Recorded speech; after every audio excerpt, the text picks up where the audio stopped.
نحمده ونصلي ونسلم على رسوله الكريم الأمين أما بعد فأعوذ بالله من الشيطان الرجيم بسم الله الرحمن الرحيم ألا إن أولياء الله لا خوف عليهم ولا هم يحزنون الذين آمنوا وكانوا يتقون لهم البشرى في الحياة الدنيا وفي الآخرة لا تبديل لكلمات الله ذلك هو الفوز العظيم صدق الله تعالى مولانا العظيم وصدق رسوله النبي الكريم الأمين الصلاة والسلام عليك سيدي يا رسول الله وعلى آلك وأصحابك يا سيدي يا حبيب الله الصلاة والسلام عليك سيدي يا رحمة للعالمين وعلى آلك وأصحابك يا سيدي يا خاتم النبيين۔ نہایت ہی مکرم اور محترم سامعین و ناظرین کرام، ربیع الثانی شریف کا ماہ مبارک ہے۔ اس ماہ پاک میں اولیاء کاملین کے اعراس مقدسہ، جن میں بالخصوص حضرت پیران پیر محبوب سبحانی قطب ربانی غوث سمدانی شیخ عبد القادر جیلانی الحسنی الحسینی البغدادی رحمۃ اللہ علیہ ورضی اللہ تعالی عنہ کا عرس مقدس ہوتا ہے، اور امسال فنا فی خاتم النبیین امیر المجاہدین کشتہ عشق رسول امام الصرف حضرت علامہ مولانا حافظ خادم حسین صاحب رضوی رحمۃ اللہ تعالی علیہ، ان کا عرس پاک بھی منعقد ہوا۔ اللہ کریم ان پاک باز ہستیوں سے عقیدت اور محبت نصیب فرمائے اور ان کے نقش قدم پر چلنے کی توفیق عطا فرمائے۔ قرآن کریم کی سورہ 11ویں پارے سے 2-3 آیتیں تلاوت کرنے کی سعادت حاصل کی ہے، جس میں اللہ تعالیٰ نے اپنے نیک بندوں کی، اپنے پیارے بندوں کی، اپنے دوستوں کی شان بیان فرمائی۔ پہلی بات تو یہ ہے کہ کوئی اگر چھوٹا بڑے کی تعریف کرے تو وہ سمجھ میں آتی ہے کہ یہ چونکہ چھوٹا ہے تو اس سے یہ بڑا ہے، تو بڑا تو قابل تعریف ہی ہوتا ہے۔ بیٹا باپ کی تعریف کرے تو یہ سمجھ آتی ہے، شاگرد استاد کی تعریف کرے تو سمجھ آتی ہے، مرید اپنے پیر کی تعریف کرے تو سمجھ آتی ہے۔ لیکن کمال یہ ہو گیا کہ سب سے جو بڑا ہے، جو ساری کائنات کا خالق اور مالک ہے، وہ اپنے چھوٹوں کی تعریف کر رہا ہے۔ جو ہم سے تو بڑے ہیں، ساری کائنات سے ہی ان کا مقام انوکھا اور نرالا ہے، لیکن اللہ سے بڑے نہیں ہیں، اللہ کے دوست ہیں۔ اللہ ان کی شان بیان کر رہا ہے۔ جب بڑا چھوٹے کی تعریف کرتا ہوتا ہے تو اس کا مطلب یہ ہوتا ہے کہ تم جس طرح یہ مجھ سے چھوٹے ہیں، تم اپنی طرح ان کو نہ سمجھ لینا کہ یہ تمہاری طرح ہیں یا تم سے چھوٹے ہیں یا تھوڑی سی شان بڑی ہوگی، ایسا نہ سمجھنا۔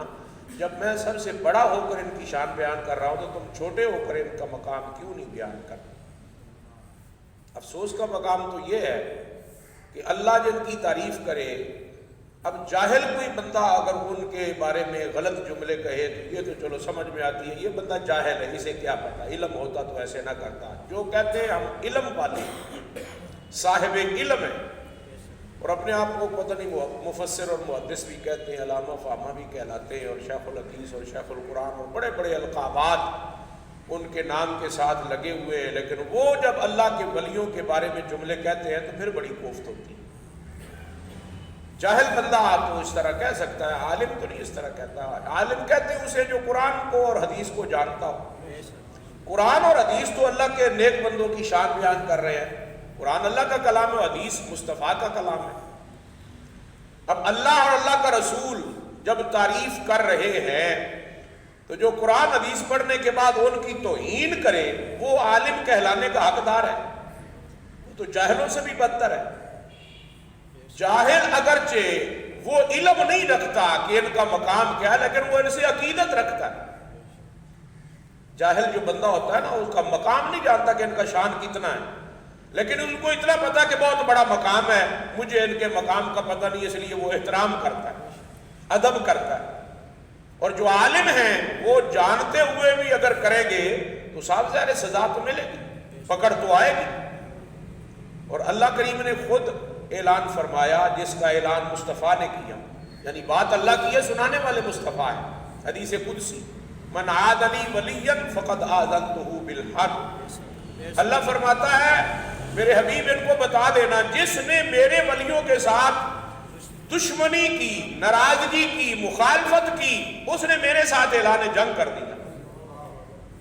کوئی اگر سپر پاور دنیا میں ملک ہو، پہلے تو مشہور تھا کہ جناب امریکہ سپر پاور ہے، لیکن وہ سپر پاور کا جو ہے نا وہ پتہ چل گیا کتنا کی اس کی پاور جو ہے وہ کتنی سپر ہے۔ چند طالب علم اٹھے تھے جنہوں نے ایک طالبان نام کی جماعت بنائی تھی، ان کی سرپرستی وہاں کے بڑوں نے کی، اور وہ 20 سال تک امریکہ کے ساتھ لڑتے رہے، امریکہ کی آنکھوں میں آنکھیں ڈال کر مقابلہ کرتے رہے، انہی کی اسلحے اور گنے چھین کر انہی پر داغتے رہے۔ آخر امریکہ 20 سال کے بعد ہار مان کے وہاں سے خود چلا گیا، معافی مانگ کے، صلح کر کے وہاں سے چلا گیا۔ تو پتہ چلا سپر پاور امریکہ تو نہیں ہے۔ ہمارے حکمران جو ہیں وہ جو ان سے قرضے لے کر بیٹھے ہیں، وہ سمجھتے ہیں کہ شاید انہوں نے اگر ہمارا قرضہ بند کر دیا، ہمارا کھانا پینا بند ہو جائے گا، ہماری عیاشی ختم ہو جائے گی۔ وہ ڈرتے ہیں ان سے، لیکن جس کے دل میں اللہ اور اللہ کے رسول کی محبت ہو وہ نہیں ڈرتے۔ اور میں یہ جملہ بھی لازماً کہنا ضروری سمجھتا ہوں کہ ہم سمجھتے تھے شاید یہ طالبان کسی بد عقیدہ لوگوں کا نام ہے، بے ادب گستاخ قسم کے لوگ ہوں گے، ان کے اندر بھی ہر پارٹی کے لوگ ہوتے ہیں، اچھے بھی برے بھی ہوں گے، لیکن جو عقل ہم کروڑوں اکٹھے ہو جائے نا، وہ اپنے کسی بڑے کے برابر کے نہیں ہو سکتے۔ میں سمجھتا ہوں پورے پاکستان کے ہی نہیں بلکہ پوری دنیا کے مسلمانوں کی عقل اکٹھی کر لی جائے تو شاید ایک بندہ ان سب سے زیادہ عقل والا، اس بندے کا نام ہے امام شاہ احمد نورانی۔ حضرت امام شاہ احمد نورانی، ان کی میں نے خود تقریر سنی ہے۔ یہ سنی تو اس پر ہے نا، یہ فیس بک جو ہوتی ہے، واٹس ایپ ہوتی ہے، یا یہ یوٹیوب وغیرہ ہوتی ہے، اس پر سنی ہے، میں نے ڈائریکٹ نہیں سنی۔ ویسے تو ڈائریکٹ بھی سنی ہوئی ہیں الحمدللہ ان کی تقریریں، ان کی زیارت بھی کی ہوئی ہے، لیکن یہ تقریر ڈائریکٹ نہیں سنی، یہ میں نے فیس بک پر، یوٹیوب پر کسی جگہ سنی ہے۔ وہ کہتے ہیں جب یہ مشرف کا دور تھا ڈکٹیٹر کا، تو امریکہ کے یہ جو ہے وہ محتاج تھے، چاہے یہ اپنے آپ کو کہتے ہیں بڑی طاقت ہے، لیکن یہ امریکہ سے ڈرتے تھے، ڈرتے ہیں آپ بھی۔ تو امریکہ نے ان کو کہا، مشرف صاحب کو، کہ آپ طالبان کو سمجھائیں، یہ ملک اپنا گواہ بیٹھیں گے، ہمارے پاس بڑی طاقت ہے، ہمارے پاس بڑے بم ہیں، ہمارے پاس بڑا اسلحہ ہے۔ مشرف صاحب نے کہا کہ میں تو ان کو سمجھا نہیں سکتا، میرے کہنے نہیں لگتے، البتہ میرے ملک میں کچھ مولوی صاحبان ہیں، یہ مولویوں کی بات مان لیتے ہیں۔ پتہ چلے کہ جب حکومتوں کو مشکل پڑتی ہے تو مولویوں کا سہارا لیتے ہیں۔ بات سمجھ میں آتی؟ ہاں، تو پھر بھی اگر آپ کہیں کہ جناب مولوی کچھ نہیں ہے تو یہ حکومتوں سے پوچھو مولوی کیا ہے۔ ان کو جب مشکل پڑتی ہے تو وہ مولویوں کے پاس ہی آتے ہیں۔ اس دفعہ جتنا سخت قسم کا معاملہ بنانا، جنگ کے قریب ہوتے ہوتے ہم ہٹے، بالکل عین جنگ کے قریب پہنچ چکے تھے۔ اس جنگ کی حالت سے ہمیں بچایا ہے تو مفتی منیب الرحمان صاحب نے بچایا۔ تو اگر ایسے لوگ نہ ہوتے تو پتہ نہیں ملک کا کیا حال ہو جاتا۔ امام شاہ احمد نورانی رحمۃ اللہ علیہ نے فرمایا، مجھے بلایا گیا اور پھر دوسرے مولویوں کو بلایا گیا اور یہی کہا گیا کہ جناب آپ طالبان کو جا کر سمجھائیں کہ وہ جنگ بند کر دیں، امریکہ کے ساتھ جنگ نہ کریں۔ حضرت امام نورانی نے فرمایا میں تو نہیں جاؤں گا، میں تو ان کے پاس نہیں جاؤں گا۔ نورانی صاحب کے الفاظ ہیں، کلپ موجود ہے، آج بھی اگر نکالے تو مل جائے، میں نہیں جاؤں گا۔ وہ جائز کام کر رہے ہیں، درست کر رہے ہیں، ہم انہیں جائز کام سے کیوں روکیں؟ اللہ رسول کا حکم ہے کہ جہاد کریں، وہ جہاد کر رہے ہیں۔ جہاد قیامت تک امت مسلمہ پہ فرض ہے، جہاد بند نہیں ہے، حضور کا خود فرمان ہے قیامت تک جہاد رہے گا۔ تو جو آج کہتے ہیں جہاد نہیں ہونا چاہیے، جہاد کی آیتیں قرآن سے کتابوں سے نکال رہے ہیں کہ جو مسلمانوں کے بچے ہیں ان کو جہاد کا پتہ ہی نہ ہو، جہاد کی طرف نہ جائے، تو یہ اس کی سزا تو بھگتنی پڑے گی نہ دنیا میں بھی اور آخرت میں بھی۔ کہتے بڑے بڑے مولوی جو درباری مولوی ہوتے ہیں، سرکاری مولوی ہوتے ہیں، وہ آ گئے کہ جناب آپ ہمیں دیں ویزا، ہم جاتے ہیں۔ تو یہ فری کے جانے والے تو بہت سارے ہوتے ہیں، چلے گئے۔ فرماتے ہیں تمام مسالک کے لوگ تھے، دیوبندی بھی، بریلوی بھی، وہابی بھی، شیعہ بھی، تمام مسالک کے لوگ تھے، کیونکہ وہاں بھی تمام مسالک ہیں افغانستان میں بھی، دیوبندی بھی ہیں، وہابی بھی ہیں، شیعہ بھی ہیں، اور الحمدللہ سنی بھی ہیں، اور بڑے تعداد میں سنی ہیں۔ یہ داتا صاحب افغانستان سے ہی آئے تھے، خواجہ معین الدین چشتی اجمیری یہ بھی افغانستان، جتنے اولیاء کرام آئے نا ہندوستان میں، ان میں اکثریت جو ہے وہ ہندوستان کے، افغانستان کے۔ سنی ادھر سے ہیں تو سنی آپ بھی موجود ہیں، الحمدللہ اولیاء کا فیضان تو چل رہا ہے۔ فرماتے ہیں کہ وہ جو علماء تھے وہ جا کر ملے ملا عمر سے، ملا عمر جو تھے وہ ان کے سربراہ تھے، ان سے جا کر ملے اور ان کو سمجھایا کہ امریکہ بڑی طاقت ہے، یہ ختم کر دے گا، یہ کر دے گا، وہ کر دے گا، فلاں ہو جائے گا، آپ نہ لڑیں، مقابلہ نہ کریں، اپنے آپ کو اور اپنے ملک کو اور اپنے ملک کے باشندوں کو بچائیں۔ تو نورانی صاحب قبلہ رحمۃ اللہ علیہ کے الفاظ ہیں کہ انہوں نے کہا، ملا عمر نے یہ کہا کہ میں بھی یہی سوچ رہا تھا کہ جنگ بند کر دی جائے، مقابلہ نہ کیا جائے، یہ تکڑے ہیں، ہم کمزور ہیں، لیکن جیسے ہی میں نے ارادہ کیا رات کو سویا تو سرکار تشریف لے آئے۔ اب بتائیے جس بندے کو سرکار دو عالم کی زیارت ہو رہی ہے وہ کوئی بے ادب اور گستاخ بد عقیدہ تو نہیں ہوگا، وہ تو عاشق رسول ہی ہوگا، گستاخوں کو تو حضور زیارت کرواتے ہی نہیں۔ تو حضور نے آ کر فرمایا ملا عمر کو، فرمایا کہ یہ جہاد ختم نہیں کرنا، جہاد جاری رکھنا ہے، اور میں تمہیں یہ بشارت دیتا ہوں کہ کامیاب تم ہی ہو۔ یہ ملا عمر نے علماء کرام کا جو وفد گیا تھا پاکستان سے، ان کو کہا کہ مجھے حضور نے حکم دیا ہے جنگ بند نہیں کرنی، جہاد بند نہیں کرنا، ان کے ساتھ مقابلہ کرنا ہے، اور میں تمہیں بشارت دیتا ہوں کامیاب تم رہو گے، یہ ہار جائیں گے، شکست کھا جائیں گے۔ نبی پاک کی بشارت دی ہو تو پھر کیسے کامیابی نہ ہو؟ سبحان اللہ۔ اور خلاق عالم جل مجد الکریم نے تو خود قرآن میں اعلان فرمایا وَلَا تَهِنُوا وَلَا تَحْزَنُوا وَأَنْتُمُ الْأَعْلَوْنَ إِن كُنتُم مُؤْمِنِينَ۔ غم نہ کرنا، سستی نہ کرنا، کامیاب تم ہی رہو گے اگر تم مومن ہوئے۔ ایمان شرط ہے، اگر ایمان ہوگا ناکامی نہیں ہوگی۔ مومن کو اللہ ہمیشہ کامیابی عطا فرماتا ہے۔ مومن ہو تو یہ کبھی ناکام ہو ہی نہیں سکتا۔ ناکامی اس وقت ہوتی ہے جب دل میں ایمان ہو اور پھر کمزور ہو جائے۔ ایمان کامل ہو، پختہ ہو تو ہمیشہ ہمیشہ اللہ کی مدد اس کے ساتھ رہتی ہے۔ رب نہ تعدادی قوت کو دیکھتا ہے، نہ افرادی قوت کو دیکھتا ہے۔ اللہ نہ بازو کی قوت کو دیکھتا ہے، نہ اسلحے کی قوت کو دیکھتا ہے۔ اللہ صرف بندے کے دل کی قوت کو دیکھتا ہے کہ دل اس کا کتنا پکا ہے ایمان پر۔ جس کا دل ایمان کے لیے زیادہ سے زیادہ پختہ ہو جائے، رب اس کی مدد ضرور فرماتا ہے۔ امتحان ضرور ہوتا ہے، کبھی کبھی چیکنگ ہوتی ہے، اللہ اپنے پیاروں کی چیکنگ کرتا ہے کہ لوگ چیک تو کریں کتنے کہ ایمان میں پکے ہیں، پختہ ہیں۔ تو دیکھ لیں 20 سال میں کیا حالت ہوئی۔ معافی مانگ کے واپس گیا ہے امریکہ۔ اب سپر پاور تو امریکہ نہیں رہا، اب تو بڑے بڑے جو ہیں وہ یہ کہنا شروع کر دیا ہے کہ سپر پاور امریکہ ہے کہ چائنا ہے۔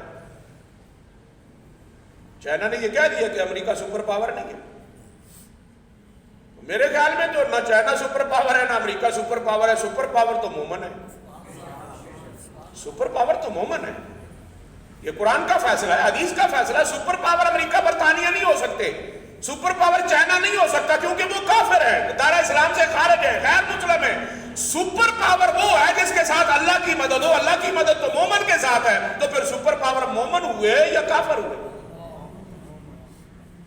اب سب سے جو سپر پاور ہے وہ تو ذات خدا ہے. تو اللہ خود اعلان کر رہا ہے کہ جس نے میرے دوستوں کے ساتھ کی نا مخالفت، دشمنی، اس نے میرے ساتھ اعلان جنگ کر دیا. اب جو اللہ کے ساتھ اعلان جنگ کرے وہ ہارے گا یا جیتے گا؟ ہارنا ہی ہے نا، اس نے ناکام ہی ہونا ہے، اللہ نہیں جیتنا ہے. اللہ ہمیشہ کامیاب ہے اور اللہ ہمیشہ کامیاب رہے گا. تو یہاں بتایا یہ گیا کہ اللہ کے جو دوست ہوتے ہیں ان کو کوئی خوف اور کوئی غم نہیں ہوتا، اور وہ ایمان والے بھی ہوتے ہیں، وہ تقوی والے بھی ہوتے ہیں. صرف ایمان ہی نہیں ہوتا پختہ، ان کا تقوی بڑے عروج پہ ہوتا ہے. اللہ پر توکل کرنا، اللہ پہ بھروسہ کرنا، اس کا نام تقوی ہے کہ ہر چیز پہ بندہ اللہ پہ بھروسہ کرے. سامان اسباب پر بھروسہ نہ کرے، مسبب الاسباب پہ بھروسہ کرے، وہ کامیاب ہوتا ہے. اور قرآن نے یہ بھی جملہ بتا دیا جو میں آج عرض کرنا چاہتا ہوں. ٹائم تو تھوڑا ہے لیکن پھر بھی تھوڑی سی بات کروں گا. قرآن کی اگلی جو آیت ہے، جو میں نے جو آیتیں پڑھی ان میں اگلی جو بات ہے وہ فرمایا لَهُمُ الْبُشْرَى فِي الْحَيَاةِ الدُّنْيَا وَفِي الْآخِرَةِ. ان کے لیے بشارت ہے دنیا کی زندگی میں اور آخرت کی زندگی میں. یہ جو اللہ کے ولی ہیں، اللہ کے برگزیدہ بندے ہیں، ان کے لیے اللہ اعلان کر رہا ہے لَهُمُ الْبُشْرَى، ان کے لیے بشارت ہے فی الحیات الدنیا وفی الآخرہ، حیات دنیا میں اور حیات آخرت میں. تو اس آیت مبارکہ سے یہ پتا چلا کہ اللہ کے ولی وہ اس جہان میں ہوں یا اگلے جہان میں ہوتے زندہ ہیں. حیات کا لفظ قرآن نے ان کے ساتھ بیان کیا ہے. مرتے نہیں ہیں وہ اللہ کے برگزیدہ بندے، وہ حیات ہوتے ہیں، زندہ رہتے ہیں. جہان تبدیل ہو جاتا ہے، مکان تبدیل ہو جاتا ہے، مرتے نہیں، فنا نہیں ہوتے، ختم نہیں ہوتے، زندہ رہتے ہیں. اور قرآن مقدس میں دوسری مقام پر بھی اللہ کریم نے اس کو بیان کیا. فرمایا نحن اولیاؤکم فی الحیات الدنیا وفی الآخرہ وَلَكُمْ فِيهَا مَا تَشْتَهِي أَنفُسُكُمْ وَلَكُمْ فِيهَا مَا تَدَّعُونَ نُزُولًا مِّن غَفُورٍ رَحِيمٍ.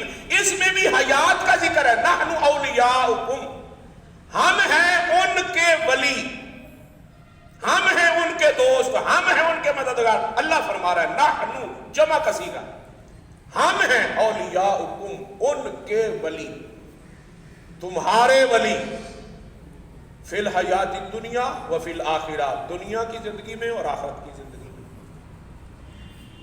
اب بتائیے جب اللہ کا کوئی دوست ہو اور اللہ اسے کہہ رہا ہو کہ ہم ہیں تمہارے دوست، تمہارے مددگار، اور ہم تمہاری دنیا کی زندگی میں بھی تمہارے مددگار ہیں، قبر کی زندگی میں بھی تمہارے مددگار ہیں، تو کوئی کمی رہ جائے گی؟ اور قرآن مقدس میں اور بھی مقام ہیں ایسے جن میں ولی کا مقام تو ہے نا انوکھا نرالا. اللہ نے مومن کی شان بھی بیان کی ہے.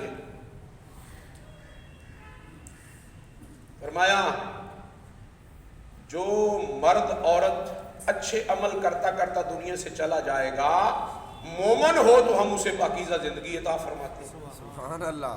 من عمل صالحا من ذکر او انثى وهو مؤمن فلنحيينه حیاتا طیبہ. کہ جو اچھی زندگی گزارنے والے ہوں گے نا لوگ، چنگے عمل کرنے والے، اچھے عمل کرنے والے، شرط یہ کہ مومن ہو، کافر نہ ہو. جب مومن والی شرط ان میں پائی جائے، عمل صالح ہو، اللہ فرماتا فَلَنُحْيِيَنَّهُ حَيَاةً طَيِّبَةً، بس ہمیں ضرور پر ضرور ان کو پاکیزہ زندگی عطا فرماتے ہیں. تو جب مومن زندہ ہے تو ولی تو مومن سے زیادہ شان والا، وہ کیوں زندہ نہیں؟ حدیث پاک ہے، حضور علیہ الصلوۃ والسلام نے فرمایا ان اولیاء اللہ لا یموتون بل ینتقلون دار الی دار. خبردار، اللہ کا لفظ بھی ایک حدیث میں، الا ان اولیاء اللہ، خبردار بے شک جو اللہ کے ولی ہیں، لا یموتون، وہ مرتے نہیں ہیں، بل ینتقلون دار الی دار، ایک جہان سے دوسرے جہان میں منتقل ہو جاتے ہیں. اللہ کا ولی جو ہوتا ہے وہ مرتا نہیں ہے. حضور کا فرمان ہے جب مرتا نہیں، جہان سے دوسرے جہان میں منتقل ہو جاتا ہے، تو جو کہتے ہیں بھی جو مر کے بندہ مٹ جاتا ہے، فنا ہو جاتا ہے، ختم ہو جاتا ہے، وہ تو اللہ کا اور اللہ کے رسول کا مخالف ہے، دشمن ہے، وہ تو اللہ رسول کی تعلیمات کی خلاف ورزی میں چل رہا ہے. ایسے بہت سارے واقعات ہیں، میں ان کو میں سے چند ایک عرض کرنا ضروری سمجھتا ہوں. یہ جو موت ہوتی ہے نا، یہ اللہ کے برگزیدہ بندوں کی مرضی پر چلتی ہے.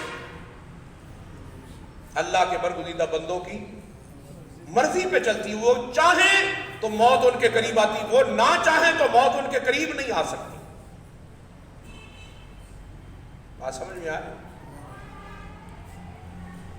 حدیث پاک میں آتا ہے کہ سیدنا موسیٰ علیہ السلام کے پاس اللہ نے اسرائیل کو بھیجا, جاؤ اس کی موت کا وقت ہو گیا, اسے لے آؤ. تو حضرت اسرائیل علیہ السلام آ گئے, انہوں نے آ کر موسیٰ علیہ السلام سے کہا کہ آپ کو میں لینے آیا ہوں, اللہ کی جناب میں لے جاتا ہوں, میں ملک الموت ہوں, میں موت کا فرشتہ ہوں. حضرت موسیٰ علیہ السلام نے ان سے کہا کہ میں ابھی مرنا نہیں چاہتا. ایک حدیث پاک کا میں یہ مفہوم عرض کر رہا ہوں, جو الفاظ ہیں, اور یہ بخاری شریف میں الفاظ ہے, مسلم شریف میں الفاظ ہے, کہ وہ انہوں نے کہا نہیں. تو وہ جو تھے نا حضرت اسرائیل علیہ السلام واپس چلے گئے, اور واپس جا کر جو لفظ انہوں نے اللہ کی جناب میں کہے وہ بخاری شریف میں لکھے ہوئے. انہوں نے کہا یا اللہ ایسے بندے کے پاس تو نے مجھے بھیج دیا جس کا ابھی مرنے کا ارادہ ہی نہیں ہے. سبحان اللہ. اس کا بھی مرنے کا ارادہ نہیں ہے, یہ بخاری شریف میں لکھا ہوا ہے. یریدو کے لفظ ہے, یریدو ارادے سے ہے, اس کا ارادہ ہی نہیں ہے مرنے کا بھی. تو نے مجھے کہہ دیا کہ اس کا جا کر اسے موت دے آؤ, اسے پیغام دے آؤ موت کا, اس کے لیے موت لکھی جا چکی ہے, تم جاؤ اس کے پاس. وہ جو بندہ ہے وہ تو ابھی مرنا نہیں چاہتا. تو بتا دیجئے کہ جو بندہ ابھی نہیں مرنا چاہتا, تو اس سے ثابت نہیں ہوتا کہ موت اس کے اختیار میں ہے, چاہے تو قبول کرے چاہے تو انکار کر دے. بے شک بے شک. کرسی وہی بابا جی کو لا دو, کمزور ہے بیٹھ نہیں سکتے, کرسی لا دے. طالب علم کو بیٹھا تو جائے, جلدی جاؤ بیٹا. توجہ ہے, کرسیاں پہلے رکھ دی کرو. کچھ بیمار کمزور ضعیف لوگ آتے ہیں تو کرسی پر بیٹھ سکتے ہیں, پھر نیچے بیٹھنا ان کے لیے مشکل ہے. یہ آپ کی جو مؤذن ہے اس کی ذمہ داری ہے, یہ ادا کیا کرے ٹائم پر. توجہ فرمائیں. اس کا ارادہ نہیں ہے. اللہ کی جناب میں اسرائیل علیہ السلام جا کر کہتے ہیں اس کا ابھی موت قبول کرنے کا ارادہ نہیں ہے, ابھی وہ مرنا نہیں چاہتا. تو پتہ چلا موت اللہ کے بندے کی چاہت سے آتی ہے. بلکہ حدیث پاک میں تو یہاں تک بھی ہے کہ اللہ کا بندہ اگر کسی کی موت روکنا چاہے تو اسے بھی روک سکتا. اپنی تو روکنی, کسی کی بھی روکنا چاہے تو روک سکتا. حضرت سیدنا آدم علیہ السلام کو اللہ کریم نے جب جنت میں بھیجا تو پھر اللہ نے حکم دے دیا آپ زمین پر تشریف لے جاؤ. حضرت آدم نے کہا یا اللہ کتنی پیاری جگہ ہے, تو مجھے زمین میں کیوں بھیجنا چاہتا ہے؟ اللہ نے فرمایا اصل تیری اولاد پیدا ہونی ہے بہت ساری, تو اولاد پیدا کرنے کے جو پروسیس ہے اس میں کچھ چیزیں ایسی ہیں جو یہاں مناسب نہیں, اس لیے تجھے زمین پر جانا پڑے گا. یا اللہ وہ اولاد کیسے ہوگی, کیسی ہوگی؟ فرمایا تیری طرح ہی ہوگی, خوبصورت ہوگی, پیاری ہوگی. تو اللہ کریم کی جناب میں آدم علیہ السلام نے درخواست کی یا اللہ وہ میری اولاد مجھے دکھا تو صحیح.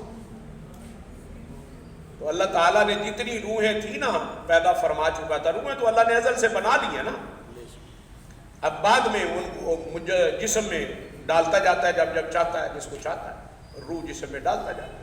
اللہ نے ساری روحوں کو آدم علیہ السلام کے پاس بھیجا, ایک دشت میں تھال میں ساری روحیں ڈالی ہوئی. آدم کی اولاد آدم کے سامنے آ گئے. آدم علیہ السلام نے ساری اولاد کو دیکھا غور سے, بڑے پیار سے, اور ایک روح پر آپ کی نظر جم گئی, اور جمی تو اللہ سے کہا یا اللہ یہ کون ہے؟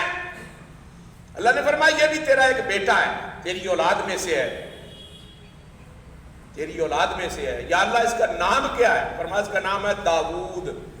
حضرت سیدنا داؤد علیہ السلام بڑا حسین ہے, بڑا خوبصورت ہے, بڑا پیارا ہے. تو جب یہ باتیں ہوئی تو اللہ نے فرمایا ہاں تیرا ہے, بیٹا ہے, میرا بندہ ہے. تو میں نے تو سارے بندے پیارے ہی بنائے, خوبصورت ہی بنائے, حسین ہی بنائے, مجھے بڑے پیارے. تو اللہ کی جناب میں حضرت آدم نے کہہ دیا یا اللہ اس کی عمر کتنی؟ اللہ نے فرمایا اس کی عمر ہے 60 سال. 60 سال. تو حضرت آدم علیہ السلام نے کہا یا اللہ تھوڑی ہے, اس کی عمر تھوڑی ہے, تھوڑی سی بڑھا دے. سبحان اللہ. تھوڑی سی عمر اس کی بڑھا دے. سبحان اللہ. اللہ نے بھی محبت بھرا ہی جواب دیا. فرمایا میں نے تجھے 1000 سال عمر دی ہے, تو اگر سخاوت کرنا چاہتا تو اپنی عمر میں سے دے دے جتنی دینی ہے. اگر اللہ کا بندہ چاہے اپنی عمر کسی کو دے سکتا ہے, کسی کی عمر چاہے تو بڑھا سکتا ہے. یہ اللہ کے بندوں کا اختیار ہے. کہاں ہیں وہ لوگ جو کہتے ہیں ہم بڑے عالم ہیں, بڑے فاضل ہیں, ہم شیخ الحدیث ہیں, شیخ التفسیر ہیں, لیکن جو موت آ جائے تو بھئی ایک سیکنڈ کے لیے بھی نہیں ٹلتی, کسی کی عمر بڑھ نہیں سکتی, کسی کی کم نہیں ہو سکتی, کسی کے چاہنے سے کچھ نہیں ہوتا. یہ پتہ نہیں کہاں سے لے آتے ہیں یہ باتیں. یہ تو حدیث میں, قرآن میں تو نہیں ہے. قرآن حدیث میں تو ہے کہ اللہ کا بندہ جو اللہ کا پیارا ہے وہ جیسے کہے اللہ ویسے مان لیتا. سبحان اللہ. حدیث پاک میں حضور نے فرمایا اللہ کا بندہ اللہ پر جیسا گمان کرے قیامت کے دن اللہ اس کے لیے ویسا ہی ہو جائے گا. ہاں, جو کہتے ہیں اللہ عذاب دے گا, اللہ عذاب دے گا, اس کو عذاب ہوگا. اور جو کہے کہ نہیں اللہ بڑا غفور الرحیم ہے, بڑا رؤوف الرحیم ہے, بڑا مہربان ہے, اس کے لیے اللہ مہربان ہوتا ہے. اس کے لیے ملاقات ہوتی تو بڑا مہربان ہوتا ہے, اسے ملاقات کرتا ہے.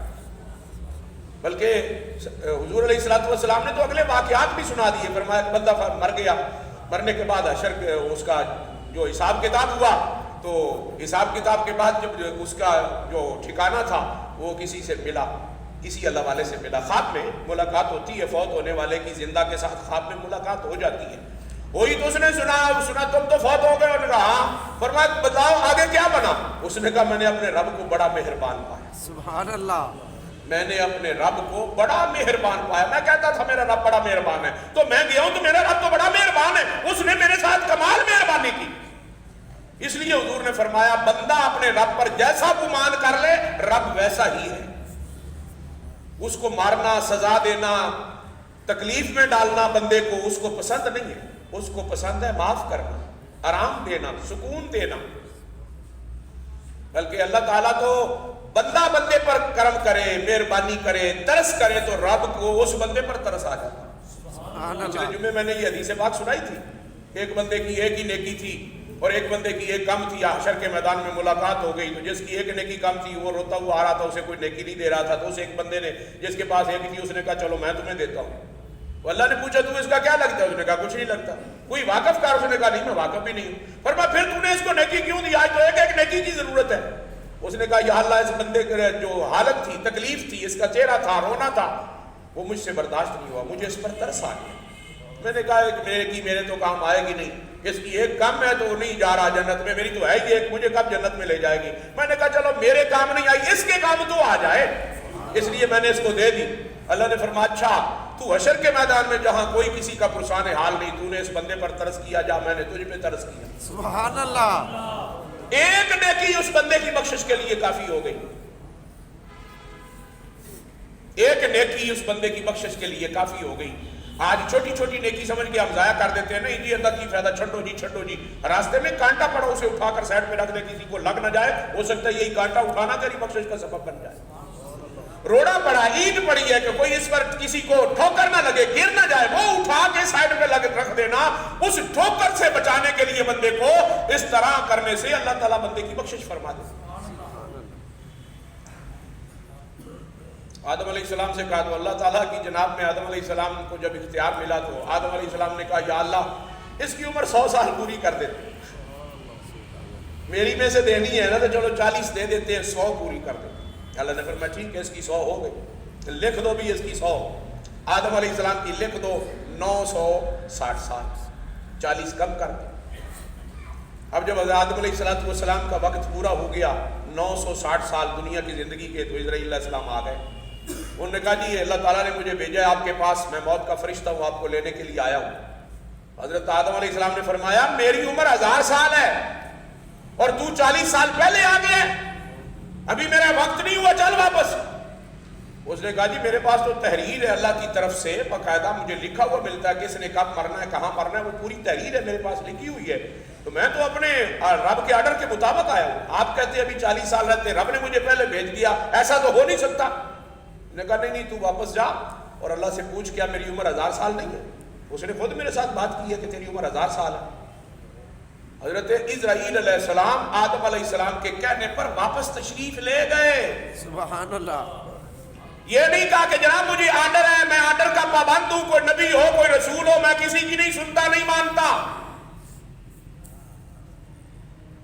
اگر ایسا ہی ہو تو پھر تو ان کو جان نکالنی چاہیے تھی اسرائیل علیہ السلام کو، لیکن انہوں نے نہیں نکالی. ان کے روکنے پر رک گئے، واپس بھیجنے پر واپس چلے گئے. اور جا کر اسی طرح نبی کی بات اللہ سے کی. یا اللہ، وہ نبی کہتا ہے میری عمر میں تو ابھی 40 سال باقی ہیں، تم 40 سال پہلے آ گئے ہو، تیرا حکم جو ہے وہ پورا 40 سال کا، جب مدت پوری 960 سال تو میں تو چلا گیا ہوں، اب کیا حکم ہے میرے لیے؟ ان کی مانوں کہ آپ کی مانوں؟ وہ تم کہتے ہو اس کی جان نکالو، وہ کہتا ہے میں نے ابھی نہیں مرنا، کس کی مانوں؟ اللہ کرے سمجھ آ جائے، اللہ کرے بات سمجھ آ جائے. جو سمجھتے ہیں نا بندہ بیکار ہے، کسی کام کا نہیں ہے، یہ ان کو اس دن پتہ چلے گا جب قیامت کا دن ہوگا کہ بندے کا مقام کیا ہے. رب نے اس کو اپنا نائب بنایا، خلیفہ بنایا. یہ اللہ کا نائب ہے انسان بندہ، لیکن ہو اللہ کے ماننے والا. رب کا دشمن ہو تو وہ نائب نہیں، وہ تو دشمن جو ہوتا ہے وہ تو سزا کے لائق ہوتا ہے، مجرم ہوتا ہے. لیکن جو اللہ اور اس کے رسول کا ماننے والا ہو اور ان کے فرمودات پر زندگی گزارنے والا ہو، وہ رب کا نائب ہے. جیسے اصل کا کام ہے ویسے ہی نائب کا کام ہے. جو اصل کام کر سکتا ہے وہی نائب کام کر سکتا ہے. اصل نے بھیجا، جان نکالا، نائب نے کہا میں نے نہیں جانا. دونوں کا حکم مانتا ہے، ادھر سے آ جاتا ہے، ادھر سے واپس چلا جاتا ہے. مالک کائنات نے سن کر کہا بالکل ٹھیک ہے، اس نے جو بات کہی وہ ٹھیک ہے. اس کو میں نے عمر 1000 سال ہی دی تھی، لیکن اس کو بھول گیا ہے کہ اس نے اپنی عمر میں سے 40 سال اپنے بیٹے داؤد کو دیے تھے. وہ بھول گیا ہے.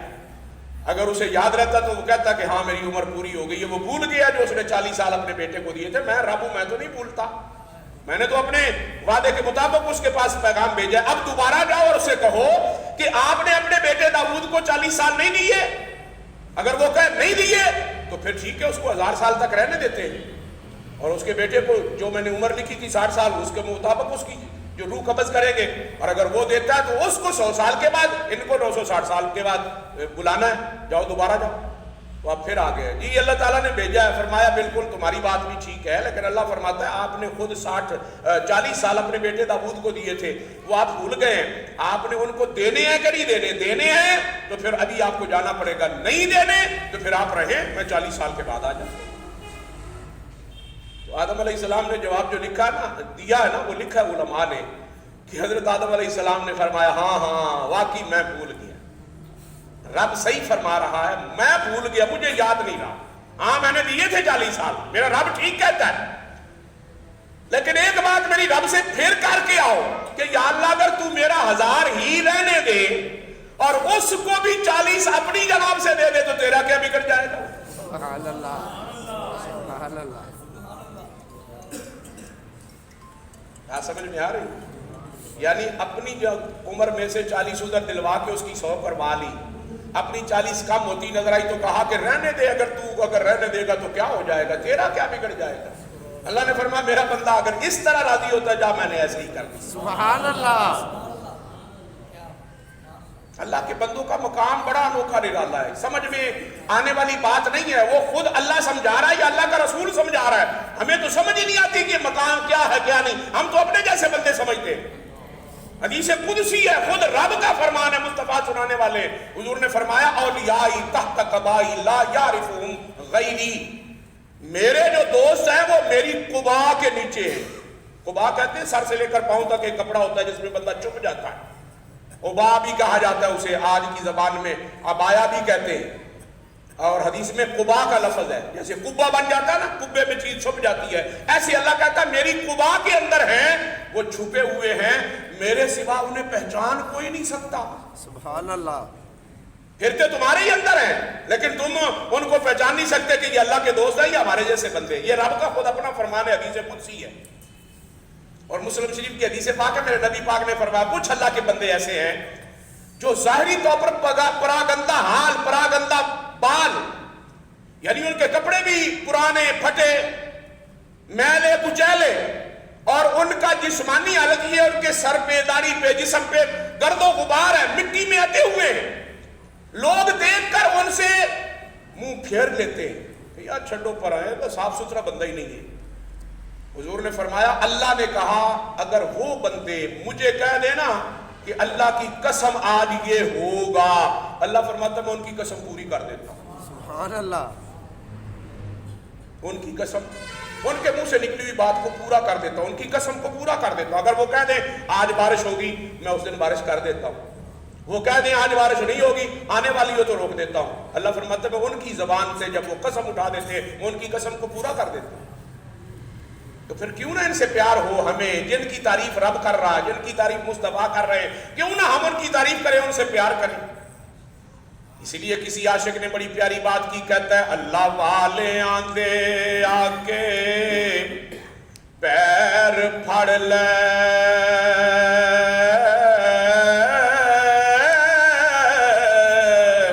بدل دیندے نے تقدیر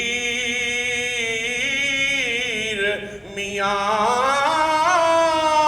سینہ نال سلوک دے صاف کر دے،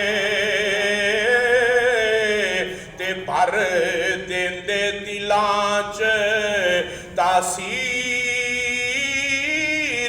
میاں، اور بنا خاک ہویا نہیں پیر مل دے، دودھا باج نہیں پکدی کھیر میاں، لکھ وار دردی کعبے حج کریے، کفر جاندہ نہیں بنا پیر میاں۔ جب کوئی اللہ کا نیک بندہ کسی اللہ کے اس بندے کے ساتھ چلتا ہے، رب تعالیٰ اس پر رحمتوں کی برسات فرما دیتا ہے۔ اللہ کے نیک بندے کی مرکز پاک ہو، مزار مقدس ہو، رب کی رحمتیں تو وہاں برستی رہتی ہیں، وہاں جانے والے بھی خالی نہیں آتے، رب کی رحمتوں سے جھولیاں بھر کے آتے ہیں۔ بڑی پیاری بات کی، آخر میں یہ جملہ بھی میں سمجھانے کے لیے کہتا ہوں، اور بڑی کمال کی بات ہے، بڑی کمال کی بات ہے۔ کہتا ہے رے راستہ راستی بھول گیوں، راستہ تو راہ کو کہتے ہیں نا، رستے کو، اور راستی کہتے ہیں سچائی کو۔ راستی فارسی کا لفظ ہے، راستی کا معنی ہوتا ہے سچائی۔ اے بندو تم سچائی کا راستہ بھول گئے ہو، یہ شعر میں جو ابتدائی لفظ ہے اس کا مطلب یہ، رے راستہ راستی بھول گیوں، تے راس تکلے نوں پایا ول میاں، تینوں ول کڈھان دا ول نہیں، جامی ول اوندے جنوں ول میاں۔ سیدھے راستے کو چھوڑ کر تو نے خود بخود دائیں بائیں اوپر نیچے ہونا شروع کر دیا ہے، گمراہی کے راستے پر چلنا شروع ہو گئے ہو، سچائی کا راستہ تم نے چھوڑ دیا ہے، اور تم نے اپنے راستوں کو ٹیڑھا کر لیا ہے، بل ڈال دیے ہیں۔ سیدھے راستے پر چلنا شروع ہو جا تاکہ تجھے اللہ تعالیٰ سیدھا کر دے اور سیدھے راستے پر چلنے والا بنا دے۔ رے راستہ راستی بھول گیوں،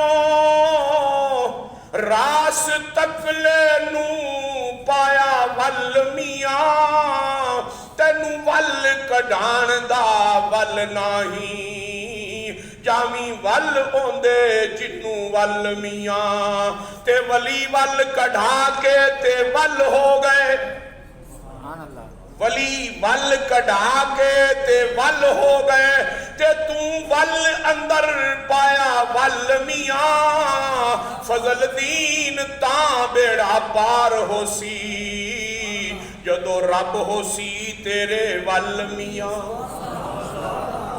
اللہ فرماتا ہے الا ان اولیاء اللہ، خبردار جو اللہ کے دوست ہیں ان کا مقام یہ ہے کوئی خوف اور کوئی غم نہیں، لا خوف علیہم ولا هم يحزنون۔ اگلی شان یہ ان کی بیان کی، فرمایا الذین آمنوا وکانوا یتقون، یہی ایمان والے بھی ہیں، یہی تقوی والے بھی ہیں۔ لہم البشریٰ فی الحیات الدنیا وفی الآخرہ، یہ زندگی ہم نے ان کو دنیا میں بھی دے دی ہے، آخرت میں بھی دے دی ہے۔ ذالک هو الفوز العظیم، ان کے لیے اللہ کی طرف سے یہ بہت بڑی کامیابی ہے۔ سبحان اللہ۔ آج ہم کہتے ہیں جناب جو پڑھا لکھا بندہ ہے وہ کامیاب ہے، جو افسر ہے وہ کامیاب ہے، جو وزیر ہے وہ کامیاب ہے، جو مشیر ہے، جو صدر ہے وہ کامیاب ہے۔ اللہ کہتا ہے جو میرے پیارے دوست ہیں وہ کامیاب ہیں۔ کامیابی وزارت میں نہیں، صدارت میں نہیں، کامیابی اللہ کی بندگی میں، کامیابی رسول اللہ کی اتباع غلامی میں ہے۔ آج ہم نے اپنی منمانی شروع کر دی، ہم کسی کا بننا نہیں چاہتے، نہ نبی کے بننا چاہتے، نہ اللہ کے بننا چاہتے، نہ اللہ والوں کے بننا چاہتے، ہم تو میرے خیال میں اپنے بھی نہیں بننا چاہتے۔ علامہ اقبال نے یہی بات تو سمجھائی ہے، اپنی من میں ڈوب کر پا جا سراغ زندگی، تو اگر میرا نہیں بنتا نہ بن، اپنا تو بن۔ بات اللہ کی ہے، اللہ کی بات کو علامہ اقبال نے شعر میں بیان کر دیا۔ پتہ نہیں، بعض تو کہتے ہیں یہ حدیث پاک ہے، بعض کہتے ہیں نہیں حضرت مولا علی کا قول ہے، پتہ نہیں جس کا بھی ہے لیکن اچھی بات ہے۔ وہ کہتے ہیں من عرف نفسہ فقد عرف ربہ، جس نے اپنے آپ کو پہچان لیا اس نے اپنے رب کو پہچان لیا۔ آج ہم تو اپنے آپ کو نہیں پہچان رہے، ہم سمجھتے ہیں بیکار ہے، کسی کام کے نہیں ہے۔ یہ تو اللہ تعالیٰ سے پوچھ، اللہ نے تجھے بیکار بنایا؟ وہ تو کہتا میں نے دنیا کی کوئی چیز بیکار نہیں بنائی۔ کیڑی دنیا جو چل رہی ہے نا، چیونٹی، یہ بھی بیکار اس نے پیدا نہیں کی، اس کی تخلیق کا کوئی مقصد ہے۔ جو بچھو ہے، سانپ ہے، یہ بھی بیکار اس نے پیدا نہیں کی، اس کی تخلیق کا بھی کوئی مقصد ہے۔ یہ کتے اور سور رب نے بیکار پیدا نہیں کیے، ان کی تخلیق کا بھی کوئی مقصد ہے۔ یہ کھوتے اور گھوڑے، گدھے، خچر، یہ بھی بیکار نہیں ہے، ان کی تخلیق کا بھی کوئی مقصد ہے۔ جب ہر ایک چیز کی تخلیق کا کوئی مقصد ہے تو سوچ تیری تخلیق بیکار ہے؟ تیرے بھی تخلیق کا کوئی مقصد ہے، وہ مقصد تو جان، اس مقصد پر پورا اتر، دیکھ رب کی طرف سے رحمتیں کیسے اتر۔ ہمیں آج نہ اللہ سے پیار، نہ ربی سے پیار، نہ ان کی راستے پر چلنے کے لیے ہمارا دل اس طرف ہمیں مائل کرتا ہے۔ ہم بس اپنی منمانی میں چل رہے ہیں، شاید بلکہ میں یوں کہوں تو یہ غلط نہیں ہوگا، اپنی منمانی نہیں کر رہے، شیطان کی مرضی پہ چل رہے ہیں۔ شیطان ہمیں کہتا ہے ایسے کرو، ایسے کرو، ایسے کرو، ایسے کرو، ہم اس کے پیچھے چل رہے ہیں۔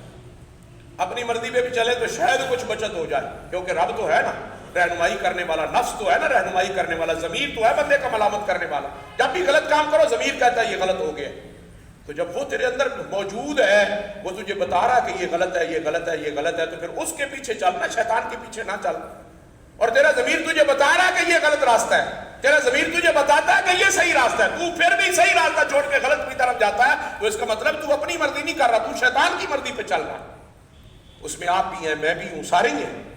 ہمیں چاہیے کہ ہم اپنی مرضی چھوڑ کر رب رسول کی مرضی کے تابع ہو جائیں، دیکھیں کامیابی کیسے ہوتی ہے۔ آج کامیابی جو نہیں ہو رہی وہ وہی ہے کہ ہم نے اللہ رسول کی مرضی چھوڑ دی۔ اللہ کریم مجھے آپ کو اپنی اتباع غلامی اور اپنی راستے پر چلنے کی توفیق عطا فرمائے، سنت عطا فرمائے۔